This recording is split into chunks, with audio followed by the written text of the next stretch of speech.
नमस्कार दोस्तों, स्वागत है आपका द न्यूज लॉन्चर के इस यूट्यूब मंच पर।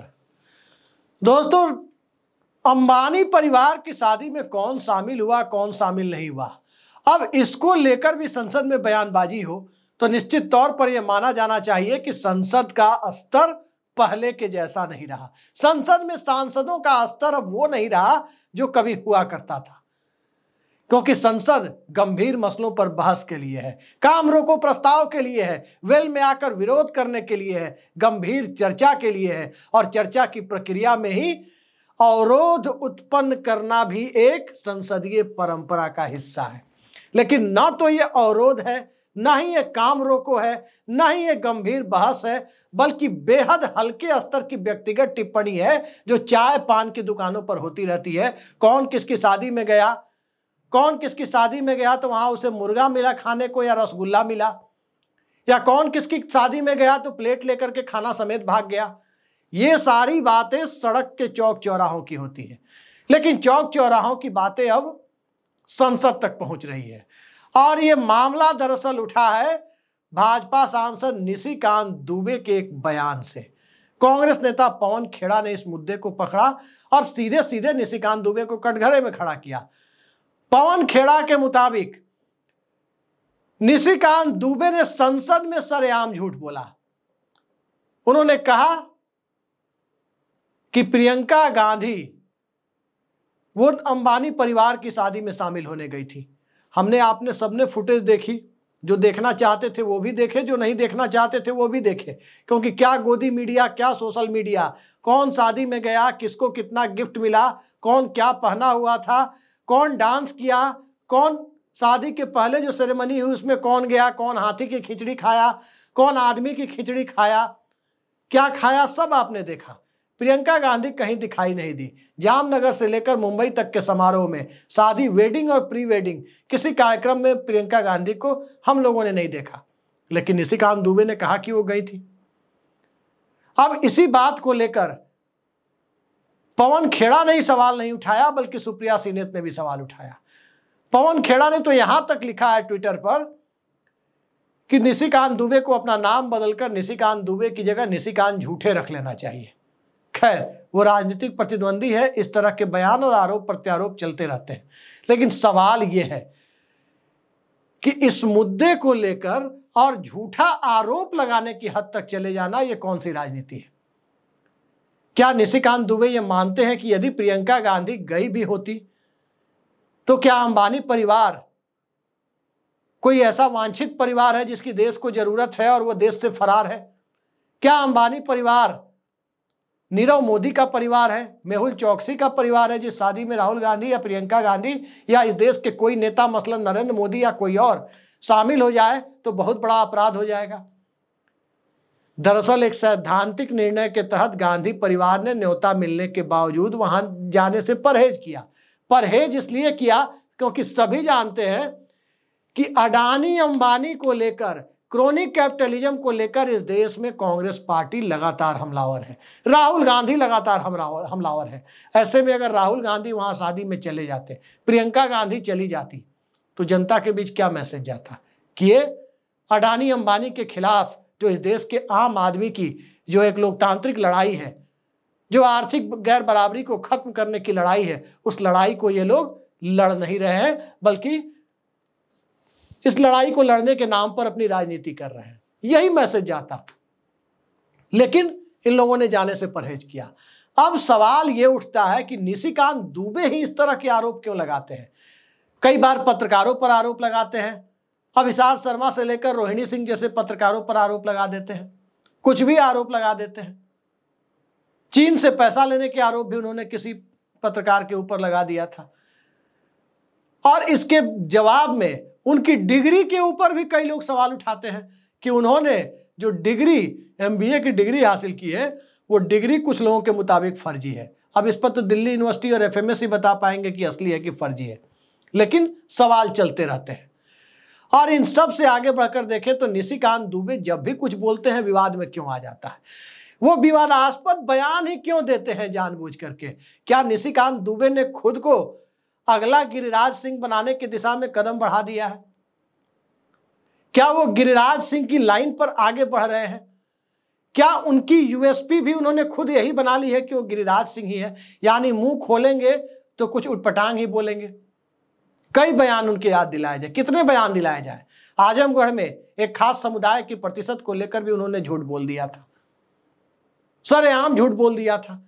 ठीक इसी तरीके से आप यदि देखें तो उलझ गए थे एक बार महुआ मोहित्रा से, उनकी सदस्यता तक चली गई थी, लेकिन यह अलग बात है कि जनता ने उन्हें दोबारा जिताकर भेजा। उसके आगे बढ़कर के आप देखें तो कई बार सरकार का बचाव करते करते वो अपनी ही सरकार को कटघरे में खड़ा करने जैसा बयान दे देते हैं।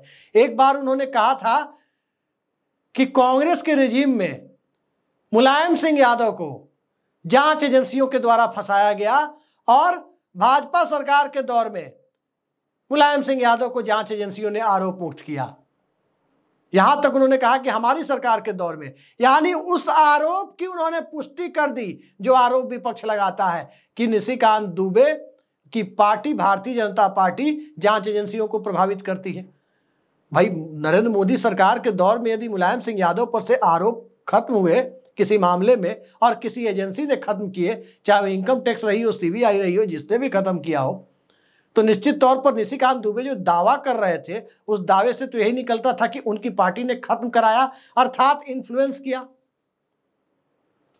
क्या करेंगे निशिकांत दुबे, किस तरह की बातें। और उनके पूर्व के इतिहास को देखें तो कॉरपोरेट में नौकरी करते थे, एसआर ग्रुप में नौकरी करते थे, और जिस तरह की बात उन्होंने सदन के अंदर पहले भी कही है। एक वाकया उन्होंने और कहा था जब नीतीश कुमार इंडिया अलायंस में थे कि बिहार में 2005 का पहला चुनाव हुआ था, किसी को बहुमत नहीं मिला था, रामविलास पासवान सत्ता की चाबी लेकर बैठे हुए थे, तो निशिकांत दुबे ने सदन के अंदर यह बात कही थी कि उनके घर पर ही नीतीश कुमार और रामविलास पासवान की एक मीटिंग हुई थी, मैं नहीं कराई थी, ऐसा उन्होंने दावा किया कि उन्होंने खुद ही मीटिंग कराई थी। अब ये काम भी वो करते थे तब।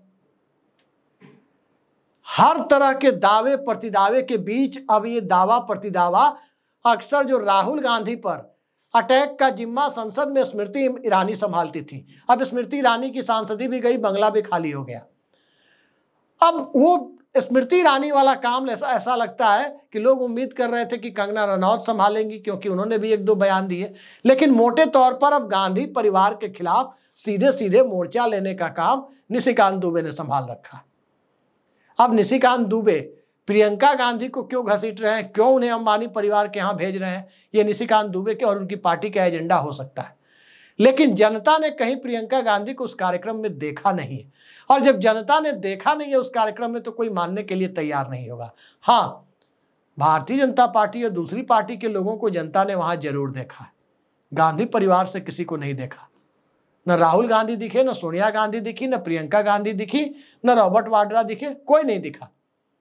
तो आखिर इस तरह की बात जो निशिकांत दुबे कर रहे हैं, बेहद हल्के किस्म की बात, संसद के अंदर जाकर के, और कांग्रेस पार्टी के लोग उन्हें अपनी आलोचनाओं का निशाना बना रहे हैं, तो कहीं ना कहीं इसके पीछे सत्ता की वो मजबूरी है, या यूं कहें सत्ता का वो डर है जो 240 के नंबर पर आते ही सत्ता को दिखाई देने लगा। जब 32 सांसदों की जरूरत दूसरे दलों से है, उस जरूरत को देखते ही दिखाई देने लगा, और उस जरूरत के लिए एक तरफ चंद्रबाबू नायडू, दूसरी तरफ नीतीश कुमार, तीसरी तरफ एकनाथ शिंदे, ये तीनों लोग अपनी हार्ड बार्गेनिंग पावर से सत्ता को जिस प्रकार से इस्तेमाल करते हुए दिख रहे हैं, और नरेंद्र मोदी की सरकार को एक तरह से उन्होंने पूरी सरकार को एक फुटबॉल की तरह बना दिया है कि वो सरकार फुटबॉल में एक तरफ से कोई सेंटर फॉरवर्ड बन के कहीं से किक मार रहा है, एकनाथ शिंदे किक मार के नायडू की तरफ ले जा रहे हैं, नायडू किक मार के नीतीश कुमार की तरफ ले जा रहे हैं, और इस खेल के अंदर भारतीय जनता पार्टी परेशान है, क्योंकि नरेंद्र मोदी के दौर में सत्ता चलाने की आदत कैसे रही है, वो आदत रही है 272 प्लस की सरकार की। और 272 प्लस में तो ऐसा होता था कि सदन के अंदर जो निशिकांत दुबे बोल दे, जितना चिल्ला करके स्मृति ईरानी हल्ला कर दे, जितना कुत्ता गाड़ी में से मुंह निकाल करके जीभ लपलपाते हुए कुछ कह रहा था, ये हुकुमदेव नारायण यादव जैसे लोग सदन में कुछ भी बोल दे, सदन उसी तरह से चलती थी जिस तरह से सत्ता पक्ष चाहता था। आज विपक्ष मजबूत है, आज हर तरह के मिथ्या प्रचार का जवाब सड़क से लेकर संसद तक देने की हालत में विपक्ष है। आज जिसे गोदी मीडिया कहा जा रहा था वो भी काफी हद तक पहले की तुलना में गोदीगिरी तो अब भी कर रहा है, लेकिन बच बचा के कर रहा है कि पता नहीं ये सरकार गिर जाए तो कहीं ऐसा ना हो कि सीधे सीधे किसी दूसरे की गोदीगिरी करने पर जाना पड़े, क्योंकि एक बार जब गोदीगिरी की आदत लग जाती है तो कहीं ना कहीं गोदीगिरी तो करनी पड़ेगी। तो वो भी डर रहा है, लेकिन निशिकांत दुबे नहीं डर रहा है। वो अपना पूर्व की तरह अपने एजेंडे पर चल रहा है कि जितना हो सके उटपटांग बयान दे दो, जितना हो सके कोई कुछ भी कह दो, जितना हो सके मिथ्या प्रचार कर दो, किसी के खिलाफ झूठ बोल दो। और इस प्रचार के बाद उन्हें अब भी तरस तो इस बात पर जरूर आती होगी कि निशिकांत दुबे को तमाम तरह से सरकार के खिलाफ गला फाड़ फाड़ कर मोर्चा लेते हैं। नरेंद्र मोदी ने अपनी सरकार में चौथी बार का सांसद होने के बावजूद मंत्री बनाने लायक अब तक उन्हें समझा नहीं है कि उन्हें अपनी सरकार में वो जगह दे पाए। हो सकता है कि कुछ दिन तक और झूठ फैलाएं, हो सकता है कुछ दिन तक और चिल्लाएं तो उन्हें जगह मिल जाए, क्योंकि आसान रास्ता तो गिरिराज सिंह वाला सबको दिखाई देता है कि गिरिराज सिंह पाकिस्तान के वीजा मंत्री जैसी भूमिका निभाते लोगों को दिख जाते हैं। क्योंकि गिरिराज सिंह का वो दौर भी याद कर लीजिए जब नरेंद्र मोदी सरकार अपने बूते बीजेपी बहुमत में थी, किस तरह के बयान देते थे। कभी कन्हैया कुमार ने कुछ कहा पाकिस्तान भेज दो, कभी किसी ने कुछ कहा पाकिस्तान भेज दो, यानी पाकिस्तान के वीजा मंत्री की भूमिका या पाकिस्तान टूरिज्म के ब्रांड एम्बेसडर की भूमिका वो निभा रहे थे। आज की तारीख में गिरिराज सिंह वाली लाइन पर ही निशिकांत दुबे आगे बढ़ते हुए दिख रहे हैं कि किसी के बारे में कुछ भी कह दो। गिरिराज सिंह को तो 2-3 बार से मंत्री पद मिल रहा है, उनका अपना काम तो निकल गया, उम्र भी अब 70 के पार शायद पहुंच रही है। तो जितना उन्हें राजनीति में अचीव करना था उन्होंने बिहार सरकार में मंत्री पद से लेकर विधायक, सांसद, मंत्री सब कुछ बिहार से दिल्ली तक अचीव कर लिया। निशिकांत दुबे को अभी अचीव करना है, पर दुर्भाग्य कि निशिकांत दुबे चौथी बार के सांसद होने के बावजूद नरेंद्र मोदी सरकार से एक ऐसे दौर में अपने लिए कुछ उम्मीद कर रहे हैं जिस दौर में भारतीय जनता पार्टी 240 पर है, यानी सहयोगी दलों को मनाए रखने के लिए हो सकता है कुछ और मंत्री पद देना पड़े, या निशिकांत दुबे को आरोप लगाने के लिए सुनहरा अवसर ही कहीं मिल जाए कि उनकी पार्टी विपक्ष में जाकर बैठ जाए। फिर तो उन्हें लाइसेंस से मिल जाएगा कि जिस तरह के आरोप सत्ता पक्ष आमतौर पर जो आरोप नहीं लगा सकता है विपक्ष में बैठकर वो लगा सके। वो भूमिका उनके लिए बड़ी मुफीद है। नरेंद्र मोदी उन्हें मंत्री बनने की भूमिका नहीं दे रहे हैं, अब बेचारे विपक्षी सांसद जैसा व्यवहार कर रहे हैं। तो क्या पता 240 का नंबर इतने ज्यादा व्यक्तिगत अटैक कहीं गांधी परिवार पर न हो जाए कि गांधी परिवार और कांग्रेस पार्टी ये सोच ले कि चलो अपना प्रधानमंत्री नहीं बनाना है, पहले इस सरकार को गिराओ, नीतीश कुमार को ही बनाना है तो बना दो, चंद्रबाबू नायडू को ही बनाना है तो बना दो, शरद पवार को ही बनाना है प्रधानमंत्री तो बना दो, लेकिन इस सरकार को हटाओ। दरअसल केंद्र सरकार जिस तरह से डवाडोल स्थिति में है, उस डवाडोल स्थिति में कईयों को यह बात लगती है कि निशिकांत दुबे जिस तरह से उटपटांग आरोप प्रियंका गांधी के ऊपर या किसी और के ऊपर आज के दौर में लगा रहे हैं, वो आरोप एक तरह से राजनीतिक हताशा और निराशा का परिणाम है। बाकी देखते जाइए, राजनीति में आरोप प्रत्यारोप चलते हैं, तथ्यों के आधार पर चलते हैं। सुशील कुमार मोदी भी भारतीय जनता पार्टी के नेता हुआ करते थे, अब दिवंगत है, और इस बात के लिए उनकी तारीफ तो बनती है कि चाहे उन्होंने जिस किसी राजनेता को घेरा, तथ्यों को लेकर के पूरे कागजात के साथ घेरने का काम किया। निशिकांत दुबे भगवान फ्री का मुंह दिए हैं, कुछ भी बक देना है उस तरह से आरोप लगाते हैं। ये फर्क है पुरानी भारतीय जनता पार्टी, जो अटल जी के दौर की भारतीय जनता पार्टी थी जिसमें सुशील मोदी जैसे लोग थे, और आज की भारतीय जनता पार्टी, नरेंद्र मोदी की भारतीय जनता पार्टी, जिसमें गिरिराज सिंह, निशिकांत दुबे इस तरह के लोग हैं। बाकी देखते जाइए, अमृतकाल है, अमृतकाल में झूठ की खेती बड़े जबरदस्त तरीके से चल रही है, और उस खेती के लिए यूरिया, डीएपी जैसे खाद पानी की जरूरत नहीं है, नीम कोटेड यूरिया की भी जरूरत नहीं है। बाकी आगे भी हो सकता है कि ना रहे ऐसे यूरिया की जरूरत। आज के लिए इतना ही, नमस्कार।